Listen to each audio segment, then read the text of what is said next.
할렐루야. 오늘 저는 여러분들과 함께 다윗에게서 배워야 할 하나님을 향한 뜨거운 사랑, 이런 제목으로 함께 은혜를 나누겠습니다. 세 단락으로 나눠서 말씀을 드릴 텐데, 첫째 단락, 다윗은 어떤 사람인가? 자, 다윗이 어떤 사람인가 말하기 전에 우리 예수님을 칭하는 칭호 중에 하나가 다윗의 자손 예수다, 이런 말씀이 있죠. 물론 주님은 내가 어떻게 다윗의 자손이냐, 다윗이 예수 그리스도를 내 주라고 표현했는데 어떻게 그의 후손이 되겠느냐, 이렇게 말씀하신 적이 있어요. 그러니까 다윗의 자손 예수라는 표현은 신학적으로는 옳지 못해요. 그러나 그럼에도 불구하고 다윗이 어떤 사람인가를 알면은, 그래서 사람들이 다윗의 자손 예수라고 말할 때 그걸 또 그렇게 잘못된 것이라고 볼 수 없지 않은가 하는 생각이 드는 거죠. 자, 다윗은 어떤 사람이었는가?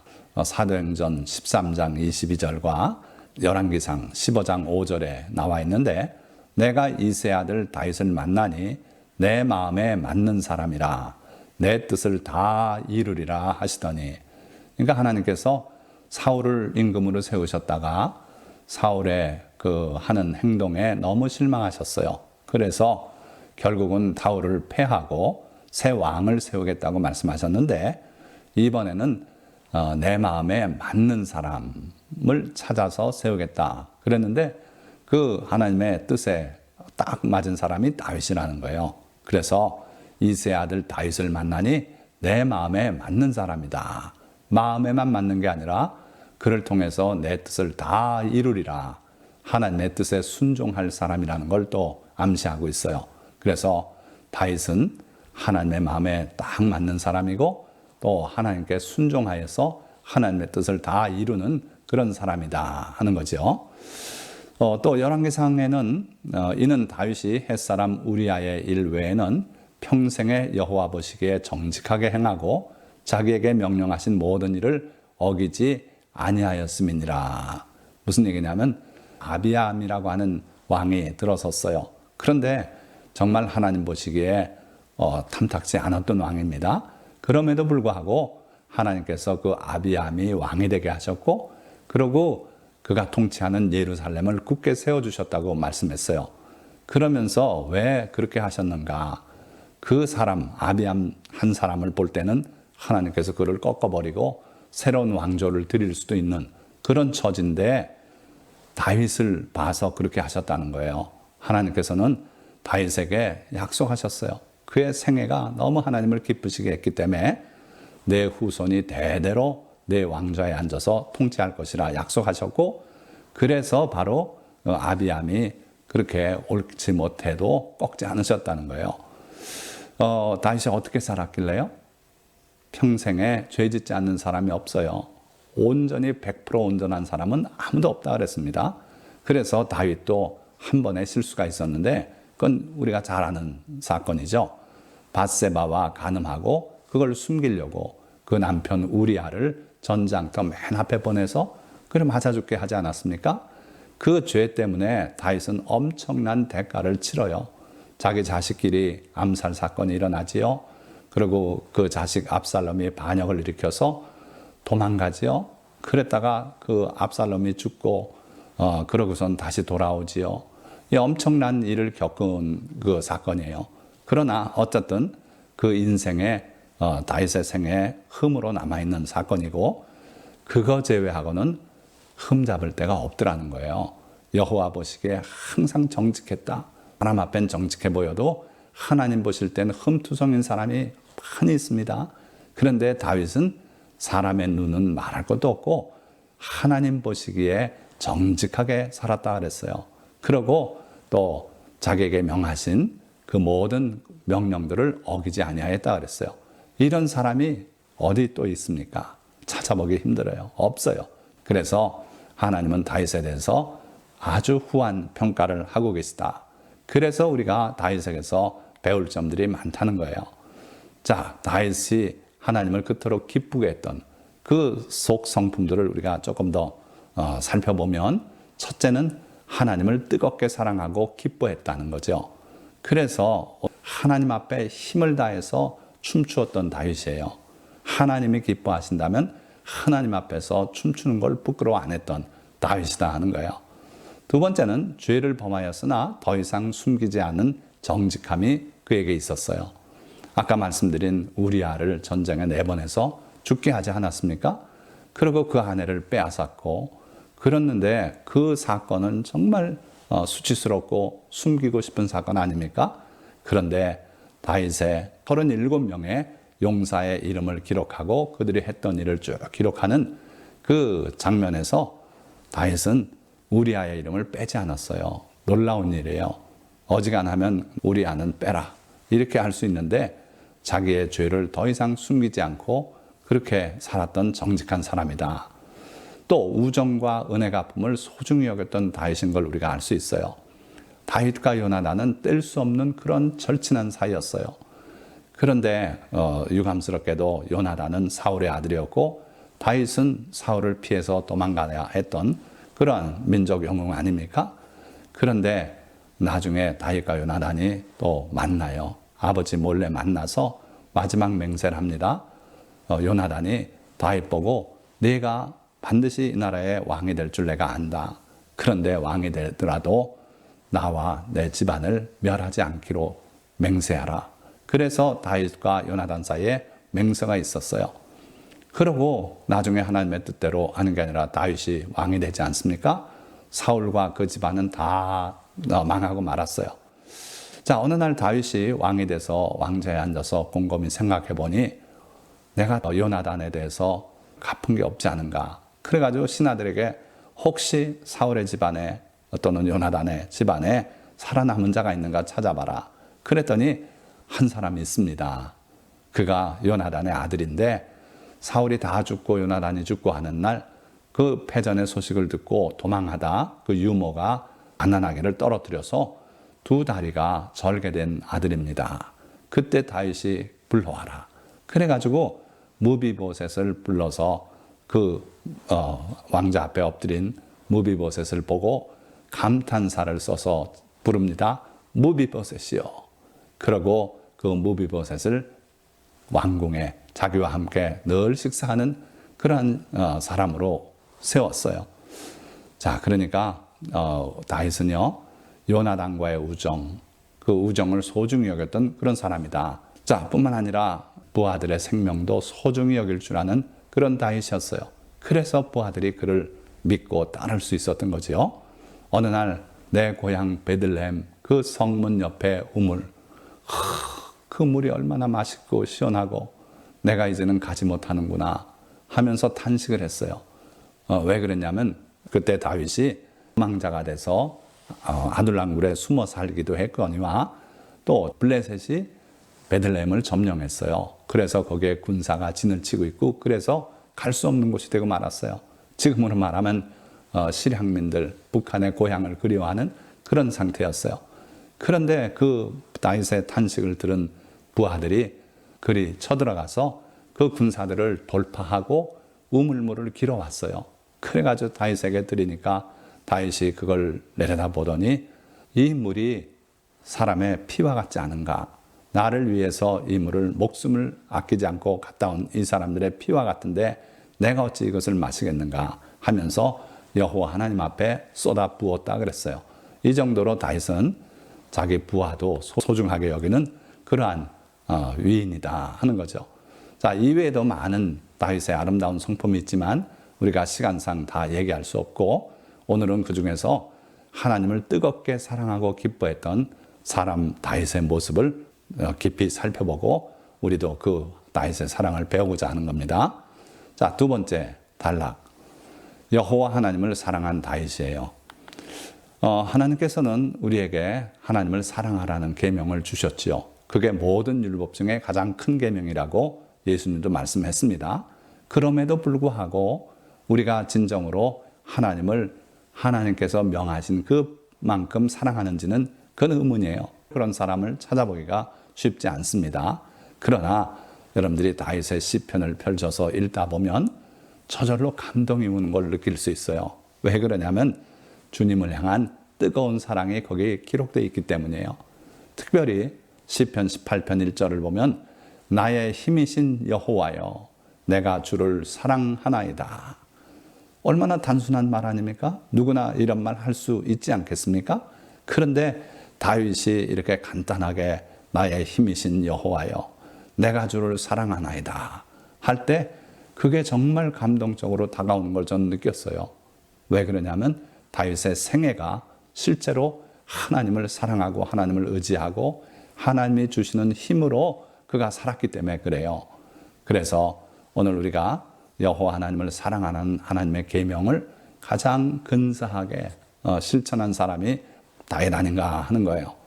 자, 하나님을 사랑하라고 하신 계명을 다시 한번 우리가 살펴보면 그 대표가 신명기 6장 5절 아닙니까? 너는 마음을 다하고 뜻을 다하고 힘을 다하여 내 하나님 여호와를 사랑하라. 자, 다 아는 구절 아닙니까? 그런데 여기 잘 보시면은 3번을 반복해서 다 하라는 거예요. 마음을 다하고 뜻을 다하고 힘을 다하여 내 하나님 여호와를 사랑하라. 다 해서 하나님을 사랑하라. 하나님 사랑은 반드시 다 하는 사랑이 돼야 된다. 마음을 딴 데 쏟고 하나님을 조금 사랑하면 그 사랑은 하나님께서 받으실 수가 없다는 거예요. 온전한 사과를 먹으라고 준다면 받을 만한데 한쪽을 비워 먹고 남은 걸 주면 그건 연락될 수 없는 것처럼 우리의 마음도 다 해야 돼요. 뜻을 다 해야 돼요. 힘을 다해서 하나님을 사랑하라는 거예요. 바로 이 계명을 온전히 실천한 사람이 다윗이다. 이따 보시면 압니다. 자, 그 다음에 친근히 하나님을 친근히 사랑하라는 거예요. 여호수아가 이스라엘의 지도자가 돼서 이스라엘 백성들을 향해서 외쳤던 그런 말씀이에요. 너희의 하나님 여호와를 사랑하고 그의 모든 길로 행하며 그의 계명을 지켜 그에게 친근히 하고 너희의 마음을 다하며 성품을 다하여 그를 섬길지니라. 자, 여기도 변함없이 다하라고 돼 있어요. 다하지 않으면 사랑이 될 수 없어요.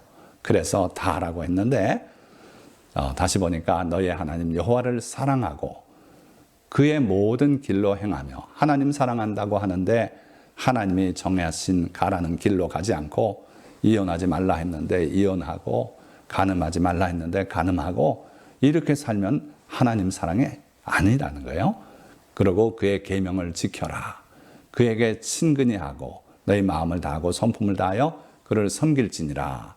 자, 여기 근데 딴 데서 찾아볼 수 없는 귀중한 말씀이 뭐냐면 친근히 하라는 거예요. 많은 사람들이 하나님을 두려워합니다. 예배는 드리지만 두려워할 하나님으로만 그렇게 생각해요. 그런데 오늘 말씀 보니 두려워하라 그러지 않으셨고 친근히 하고 하나님을 사랑하라는 거예요.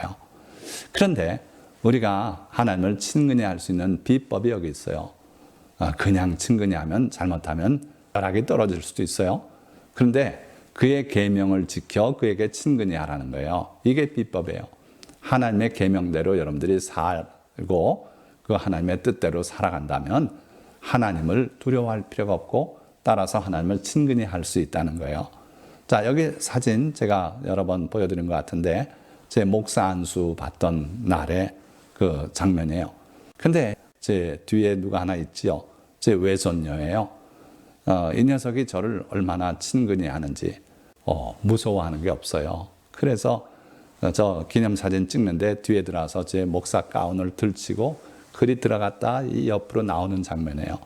자, 뭐 이렇게 하라는 건 아닙니다. 그러나 여러분들이 하나님을 친근히 할 수 있어야 된다는 거예요. 그러려면 그의 계명을 지켜서 하나님의 뜻대로 살 때 하나님을 우리가 가까이 할 수 있다는 겁니다. 자, 세 번째로는 나를 사랑하고 내 계명을 지키는 자에게는 천대까지 은혜를 베푸느니라. 하나님은 나를 사랑하기만 하면 천대까지 은혜를 베푼다고 안 하셨어요. 나를 사랑하고 내 계명을 지키는 자에게는 천대까지 은혜를 베푸신다고 말씀하셨어요. 그래서 하나님의 계명을 지키는 그러한 하나님 사랑이 우리에게 필요하다 하는 겁니다. 또 예수님도 너희가 나를 사랑하면 나의 계명을 지키리라 말씀했어요. 우리가 주님을 사랑한다고 하는데 주님의 계명은 싫다고 그건 옛날 방식이고 현대는 그렇지 않다고 그 길로 나간다면 여러분들은 주님을 사랑할 수 없다는 거예요. 주님을 사랑한다면 주님의 계명을 지키라는 겁니다. 하나님 사랑은 그러니까 마음과 뜻과 힘을 다함으로써 사랑해야 되고, 그리고 그의 계명을 지킴으로 주님을 친근히 하고 주님을 사랑할 수 있다는 겁니다. 다윗도요, 그렇게 주님을 사랑했어요. 그래서 나의 힘이신 여호와여, 내가 주를 사랑하나이다, 이렇게 고백할 수 있었고, 또 시편 26편 8절에는 여호와여, 내가 주께서 계신 집과 주의 영광이 머무는 것을 사랑하오니, 이렇게 또 고백했어요. 자, 하나님은 사랑하지만 하나님이 계신 집까지 사랑해야 되는가? 하나님의 영광이 머무는 곳을 사랑해야 되는가? 그런데 하나님은 그렇게 하라 그러셨어요. 레위기 19장 30절에 내 안식일을 지키고 내 성소를 귀히 여기라. 나는 여호와이니라. 우리가 하나님을 사랑한다면 하나님의 계명대로 하나님의 안식일을 지키고, 또 하나님의 계신 그곳 성소를 귀히 여겨야 된다는 거예요. 자, 이 말씀대로 다윗은 그렇게 살았어요. 주님의 계명을 그는 하나도 놓치지 않았어요. 그래서 하나님의 성소, 그 당시에는 성전이 없었습니다. 하나님의 성막 속에 하나님의 언약궤도 있고 다 있었어요. 그래서 그 성소를 귀히 여겼고 그 안에 있는 언약궤를 소중히 여겼어요. 그래서 다윗은 왕이 돼서 그 하나님의 언약궤를 자기가 있는 성읍 예루살렘으로 모셔오기를 그렇게 소망했어요. 그러니까 다윗의 사랑은 정말 하나님을 사랑했고, 하나님의 계신 집과 하나님의 영광이 머무는 것을 사랑했고, 그렇게 사랑했던 다윗의 사랑이다 하는 걸 알 수 있어요. 자, 마지막 단락, 여호와 앞에서 힘을 다해 춤을 춘 다윗. 자, 여기 유명한 그림인데요, 제사장들이 하나님의 언약궤를 어깨에 메고 지금 행진하는 모습을 그린 거죠. 많은 사람들이 언약궤를 그냥 본 모습을 그려버리는데 그건 심히 잘못된 겁니다. 하나님은 계명을 주셨는데 그 언약궤를 옮겨갈 때는 반드시 세 겹에 덮개를 씌우고, 그러고 레위인들이 그 채를 어깨에 메고 그렇게 운반하라 그랬어요. 지금 그 모습을 참 잘 그린 그림이에요. 다윗은 여호와 하나님을 사랑했고 하나님의 영광이 머무는 그곳을 또 사랑한다고 그렇게 말했어요. 그래서 다윗은 이 하나님의 언약궤를 낯선 저 구석쟁이에 그냥 처박아두는 그걸 용납할 수가 없었어요. 그래서 자기가 다스리고 있는 예루살렘으로 모셔오길 바랐습니다.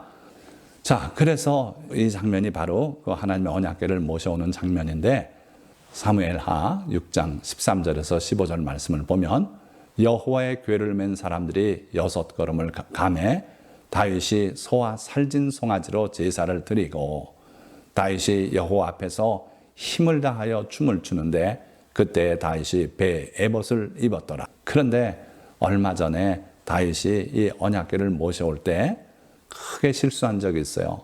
하나님의 궤를 하나님의 계명대로 레위인들이 어깨에 메고서 운반을 해야 되는데 소 달구지를 만들어가지고 거기에 싣고 옮겨오려던 그런 실수를 범했지요.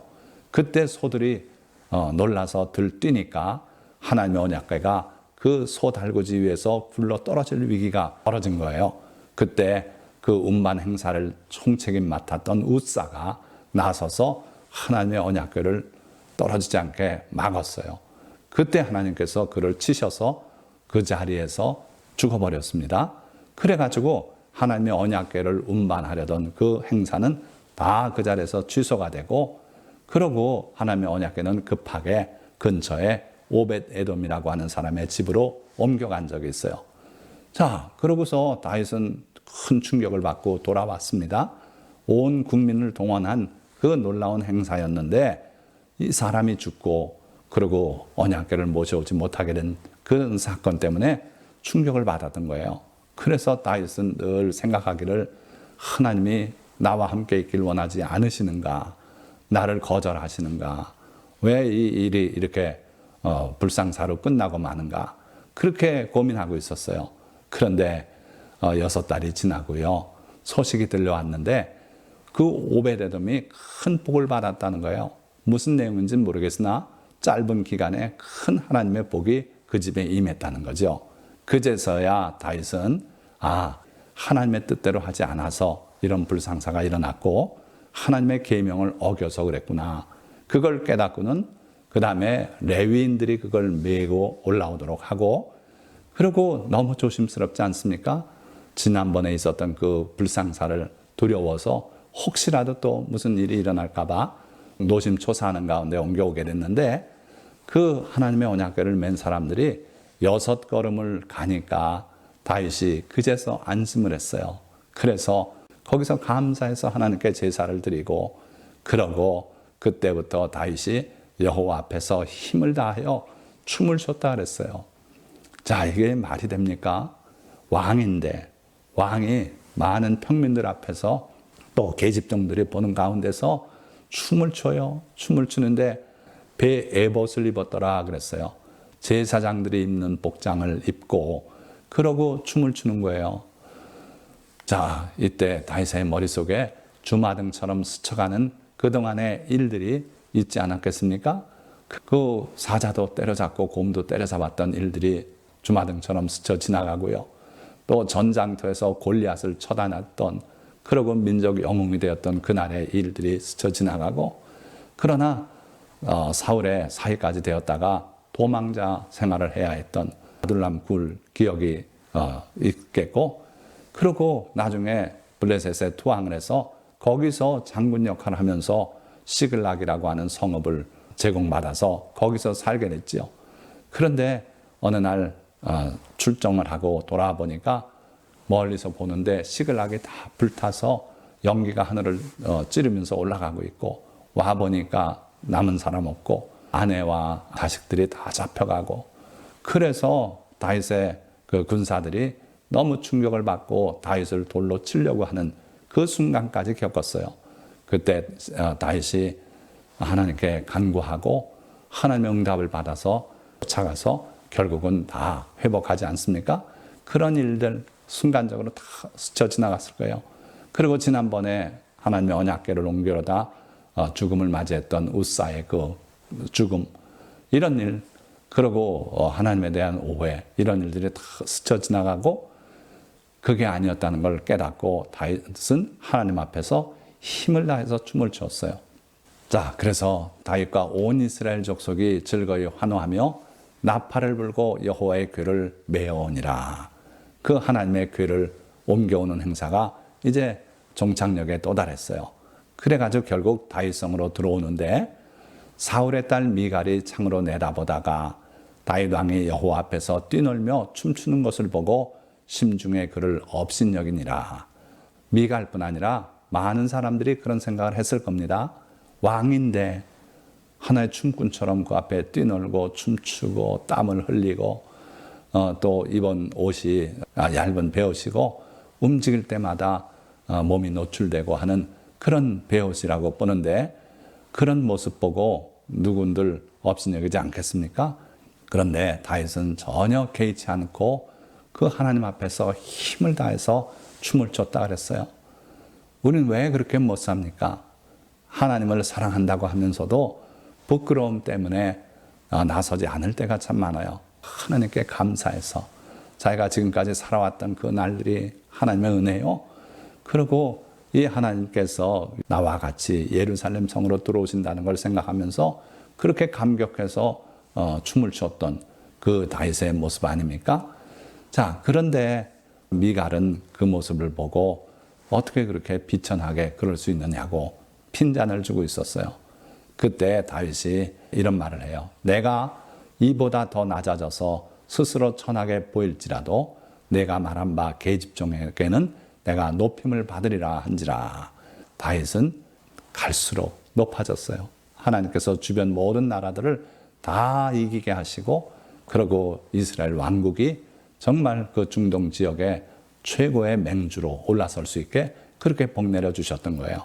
그러니까 우리가 사람의 눈을 너무 의식하지 말고 하나님 앞에서 하나님을 기뻐하고 하나님을 찬양하고 하나님을 사랑함에 있어서 힘을 다할 때, 그때 하나님이 기뻐하시고 우리를 높여주시고 복 내려주신다 하는 걸 여러분들이 믿으시기 바랍니다.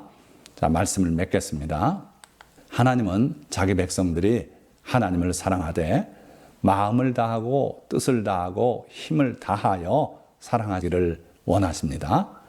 다윗은 주님을 사랑하되 하나님의 언약궤를 모셔오면서 왕의 위엄을 내려놓고 여호와 앞에서 힘을 다해 춤을 춤으로써 하나님에 대한 사랑과 감사를 표현했습니다.